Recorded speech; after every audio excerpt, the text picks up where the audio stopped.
प्यारे विद्यार्थियों नमस्कार। स्वागत है आप सभी का क्रांति क्लासेस के आपके अपने यूट्यूब चैनल पर।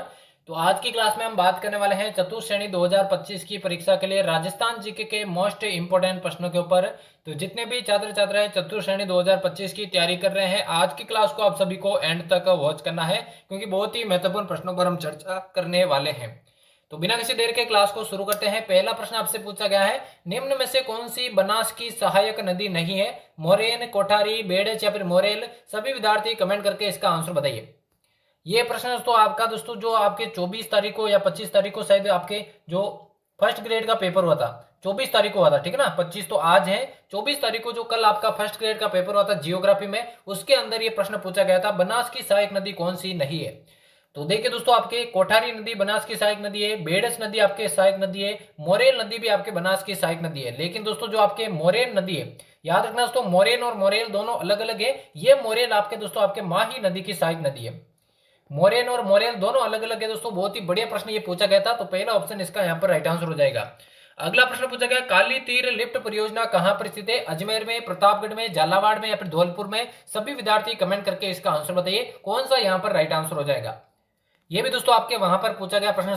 तो काली तीर लिफ्ट परियोजना की बात करूं तो यह आपके चंबल नदी के किनारे स्थित है। और चंबल का नाम आते ही दोस्तों आपने अजमेर को काट दिया, प्रतापगढ़ को काट दिया, झालावाड़ को काट दिया, यानी कि दोस्तों धौलपुर इसका करेक्ट आंसर होगा। क्योंकि चंबल नदी इन तीनों ही जिलों में प्रवाहित नहीं होती है, ये धौलपुर में प्रवाहित होती है, जहां पर आपके काली तीर लिफ्ट परियोजना स्थित है।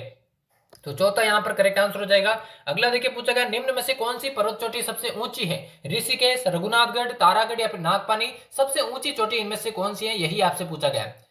तो सभी विद्यार्थी कमेंट करके इसका आंसर बताइए, कौन सा यहां पर करेक्ट आंसर हो जाएगा। तो यहां पर देखिए, सबसे ऊंची जो पर्वत चोटी हो जाएगी वो हो जाएगी दोस्तों आपके रघुनाथगढ़, ठीक है ना। रघुनाथगढ़ जो सीकर के अंदर स्थित है। उत्तरी अरावली, क्योंकि ये दोस्तों उत्तरी अरावली की सबसे ऊंची चोटी है, इसी कारण दोस्तों इन सभी में आपके रघुनाथगढ़ जो है सबसे ऊंची चोटी है। रघुनाथगढ़ के बाद दोस्तों ऋषिकेश का नंबर आता है 2 नंबर पर, उसके बाद तारागढ़ का, और उसके बाद अंत में 4 नंबर पर नागपानी। चलिए बढ़ते हैं अगले प्रश्न की ओर। अगला देखिए, पूछा गया, देवास परियोजना का संबंध किस जिले से है? सिरोही से, धौलपुर से, भरतपुर से या फिर उदयपुर से? सभी विद्यार्थी कमेंट करके इसका आंसर बताइए, देवास परियोजना का संबंध कौन से जिले से है। बहुत ही महत्वपूर्ण प्रश्न तो परीक्षा में पूछा जाता है, सभी को इसका आंसर बताना, कौन सा यहाँ पर करेक्ट आंसर हो जाएगा। तो देवास परियोजना की बात करूं तो आपके ये उदयपुर जिले से संबंधित है। चौथा ऑप्शन यहाँ पर इसका राइट आंसर हो जाएगा। अगला प्रश्न देखिए, पूछा गया, निम्न में से कौन सी मृदा भीलवाड़ा, अजमेर और सिरोही जिलों में मिलती है? जलोढ़ मृदा, लाल पीली मृदा, मध्यम काली मृदा या फिर लाल पीली मृदा? सभी विद्यार्थी कमेंट करके इसका आंसर बताइए, कौन सा यहाँ पर करेक्ट आंसर हो जाएगा। देखिए यहाँ पर लाल पीली 2 बार आ गया, ठीक है ना, यानी कि एक को आपको काट देना। तो आपके पास अभी 3 ही ऑप्शन बच गए, तीनों में से आपको आंसर बताना है, भीलवाड़ा, अजमेर और जिलों में कौन सी मृदा मिलती है। तो यहाँ पर दोस्तों आपके लाल पीली मृदा मिलती है। चौथा ऑप्शन यहाँ पर इसका बिल्कुल करेक्ट आंसर हो जाएगा। चलिए अगला प्रश्न देखिए। अगला देखिए, पूछा गया, 2011 की जनगणना के अनुसार निम्न में से किस जिले का जनसंख्या घनत्व 100 से कम है? चूरू, पाली, बाड़मेर या फिर जोधपुर? सभी विद्यार्थी कमेंट करके इसका आंसर बताइए, इनमें से कौन से जिले का जनसंख्या घनत्व 100 से कम है। देखिए राजस्थान की बात करूं, 2011 की जनगणना के अनुसार 3 जिले ऐसे हैं जिसका जनसंख्या घनत्व 100 से कम है। सबसे पहले देखिए आपके जैसलमेर का नाम आता है। सबसे पहले जैसलमेर का नाम आता है जिसका जनसंख्या घनत्व सबसे कम है, कितना है? 17 है। फिर आता है दोस्तों आपके बीकानेर का नाम। किसका नाम आता है? बीकानेर का। कितना है दोस्तों? बीकानेर का 78 है। फिर आता है दोस्तों आपके बाड़मेर का नाम। बाड़मेर का कितना है दोस्तों? बाड़मेर का 92। यानी कि 3 ऐसे जिले हैं जिनका जनसंख्या घनत्व आपके 100 से कम है। यहाँ पर ना तो जैसलमेर दिया गया है, ना बीकानेर दिया गया है, बल्कि बाड़मेर दिया गया है, जो कि इस प्रश्न का करेक्ट आंसर होने वाला है। बाड़मेर का जनसंख्या घनत्व 92 है, जो कि 100 से कम ही है। तीसरा ऑप्शन यहाँ पर राइट आंसर हो जाएगा। अगला पूछा गया, निम्न में से कौन सी झील सबसे दक्षिण में स्थित है? गेप सागर, फतेह सागर, जयसमंद या फिर आना सागर? सभी विद्यार्थी कमेंट करके इसका आंसर बताइए, सबसे दक्षिण में इनमें से कौन सी झील स्थित है। तो देखिए दोस्तों, गेप सागर झील आपके कहां पर स्थित है? डूंगरपुर के अंदर स्थित है। फतेह सागर झील उदयपुर के अंदर स्थित है। जयसमंद झील भी आपके सलूम्बर के अंदर स्थित है। और आना सागर झील अजमेर के अंदर स्थित है। इनमें से सबसे दक्षिण में जो जिला है वो आपके डूंगरपुर है, यानी कि सबसे दक्षिण में झील जो होगी वो आपके गेप सागर झील हो जाएगी, जो कि डूंगरपुर के अंदर है। पहला ऑप्शन इसका यहाँ पर राइट आंसर हो जाएगा। जबकि आपसे पूछे सबसे उत्तर में कौन सी झील है, तो सबसे उत्तर में आपके अजमेर की आना सागर झील हो जाएगा। चलिए बढ़ते हैं अगले प्रश्न की ओर। अगला पूछा है, जनगणना 2011 के अनुसार किस जिले का ग्रामीण लिंगानुपात सर्वाधिक है? याद रखना दोस्तों, ग्रामीण लिंगानुपात का पूछा है, ना कि लिंगानुपात का। चित्तौड़गढ़, भीलवाड़ा, पाली या फिर टोंक? क्योंकि अगर केवल लिंगानुपात का पूछता तो लिंगानुपात सबसे कम दोस्तों आपके धौलपुर का है, जो कि 846 है। लेकिन ऑप्शन में धौलपुर नहीं है, क्योंकि यहाँ पर ग्रामीण लिंगानुपात का पूछा है। तो सभी विद्यार्थी कमेंट करके इसका आंसर बताइए, कौन सा यहाँ पर राइट आंसर हो जाएगा। तो देखिए दोस्तों, राजस्थान के ग्रामीण लिंगानुपात की बात करें सबसे ज्यादा, तो सबसे ज्यादा आपके पाली का है, सबसे ज्यादा पाली का है। कितना दोस्तों? आपके पाली का 1002 है, ग्रामीण लिंगानुपात है, ठीक है ना। तो चलिए बढ़ते हैं जल्दी से अगले प्रश्न की ओर। अगला पूछा है, राजस्थान के कृषि जलवायु प्रदेश थर्ड बी में कौन से जिले सम्मिलित है? थर्ड बी के अंदर कौन से जिले सम्मिलित है? अलवर, भरतपुर, धौलपुर, जयपुर, अजमेर, दौसा, कोटा, झालावाड़, बारां या फिर भीलवाड़ा, राजसमंद, चित्तौड़गढ़। सभी को इसका आंसर बताना है। थर्ड बी के अंदर कौन से जिले सम्मिलित है? तो यहाँ पे देखिए दोस्तों, अलवर, भरतपुर, धौलपुर, ये इसका करेक्ट आंसर होगा। जयपुर, अजमेर और दौसा यहाँ पर थर्ड ए है, थर्ड ए है। कोटा, झालावाड़, बारां यहाँ पर पांचवा है, और भीलवाड़ा, राजसमंद, चित्तौड़गढ़ यहाँ पर फोर्थ ए है, ठीक है ना। तो थर्ड बी के अंदर कौन से जिले सम्मिलित है? थर्ड बी के अंदर दोस्तों आपके अलवर, भरतपुर और धौलपुर जिले सम्मिलित है। पहला ही ऑप्शन यहाँ पर इसका राइट आंसर हो जाएगा। अगला देखिए, अगला पूछा है, चंबल 65 तथा मंगला किसकी किस्में है? गेहूं की, ज्वार की, चावल की या फिर बाजरा की? सभी विद्यार्थी इसका आंसर बताइए। चंबल 65 और मंगला इनमें से किसकी किस्में है? और क्लास के एंड में बताना यहां से कितने प्रश्न आपके करेक्ट होते हैं, ताकि आपको अपनी तैयारी का मालूम चल सके। तो चंबल 65 और जो मंगला है दोस्तों, वो आपके गेहूं की किस्में है। पहले ही ऑप्शन इसका यहाँ पर राइट आंसर हो जाएगा। अगला प्रश्न देखिए, पूछा गया मंगलम सीमेंट लिमिटेड कहां पर स्थित है? मोडक में, भिवाड़ी में, धौलपुर में और अलवर में? सभी विद्यार्थी कमेंट में इसका आंसर बताइए।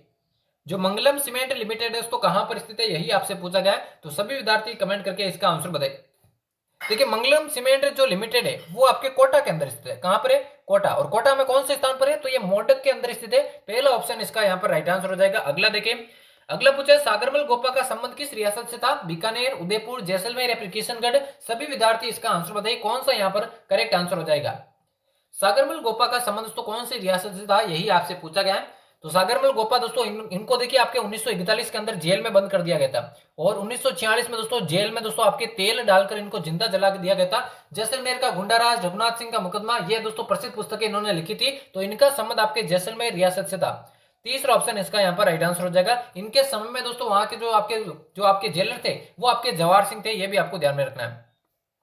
चलिए अगला देखिए, अगला देखिए, पूछा गया सीताबाड़ी में किस जनजाति से संबंधित मेला लगता है? मीणा, डामोर, गरासिया या फिर सहरिया? सभी विद्यार्थी कमेंट में इसका आंसर बताइए। सीताबाड़ी का मेला, तो सीताबाड़ी में जो मेला लगता है वो देखिए आपके ज्येष्ठ अमावस्या को लगता है। ये बात आपको ध्यान में रखनी है, एग्जाम में पूछी जा चुकी है। ज्येष्ठ अमावस्या को दोस्तों आपके सीताबाड़ी में मेला लगता है। और ज्येष्ठ पूर्णिमा को देखिए आपके गुरु पूर्णिमा का त्योहार मनाया जाता है। सीताबाड़ी की बात करूं तो यहाँ पर आपके देखिए कौन सी जनजाति, तो आपके सहरिया जनजाति जो कि बारां के अंदर है, इसका मेला लगता है। चौथा ऑप्शन राइट आंसर हो जाएगा। अगला पूछा है, राजस्थान में गैस आधारित थर्मल पावर स्टेशन कहां पर स्थित है? धौलपुर, सीकर, भीलवाड़ा या फिर नागौर? सभी विद्यार्थी कमेंट करके इसका आंसर बताइए, कौन सा यहाँ पर करेक्ट आंसर हो जाएगा। गैस आधारित थर्मल पावर स्टेशन राजस्थान में कहां पर स्थित है? तो ये स्थित है दोस्तों आपके धौलपुर के अंदर। पहला ऑप्शन इसका यहाँ पर राइट आंसर हो जाएगा। चलिए बढ़ते हैं अगले प्रश्न की ओर। अगला पूछा है, महर्षि दयानंद सरस्वती का स्वर्गवास निम्न में से किस स्थान पर हुआ था? जयपुर, जोधपुर, अजमेर या फिर बीकानेर? जल्दी से सभी इसका आंसर बताइए, कौन सा ऑप्शन यहाँ पर करेक्ट आंसर हो जाएगा, जल्दी से आंसर बताइए। तो बात करें इस प्रश्न के राइट आंसर की, महर्षि दयानंद सरस्वती का जो स्वर्गवास है दोस्तों वो अजमेर के अंदर हुआ था, ठीक है ना, अजमेर के अंदर हुआ था। तीसरा ऑप्शन इसका बिल्कुल करेक्ट आंसर हो जाएगा। जसवंत सिंह द्वितीय की दोस्तों जो रानी थी आपके नन्ही जान, इन्होंने देखिए आपके इनको जहर देकर दोस्तों इनको मार दिया था। अगला देखिए, अगला पूछा है, नाथ द्वारा में श्रीनाथ जी की मूर्ति को किसने प्रतिष्ठित करवाया था? महाराणा राज सिंह, महाराणा अमर सिंह, महाराणा कुंभा या फिर महाराणा सांगा? करेक्ट आंसर इसको बताना है। नाथ द्वारा में जो श्रीनाथ जी की मूर्ति है दोस्तों सियाड़ के अंदर, उसको किसने प्रतिष्ठित करवाया था? तो राइट आंसर की बात करें, पहला ऑप्शन महाराणा राज सिंह, इसका बिल्कुल यहाँ पर करेक्ट आंसर हो जाएगा। अगला देखिए, पूछा गया निम्न में से किस जिले में कोई राष्ट्रीय उद्यान नहीं है? प्रतापगढ़, धौलपुर, गंगानगर या फिर सिरोही? जल्दी से सभी इसका आंसर बताइए। और जिसने भी चैनल को अभी तक सब्सक्राइब नहीं किया सब्सक्राइब कर देना, क्योंकि डेली इसी तरह की क्लासेज आपके लिए लगाई जा रही है।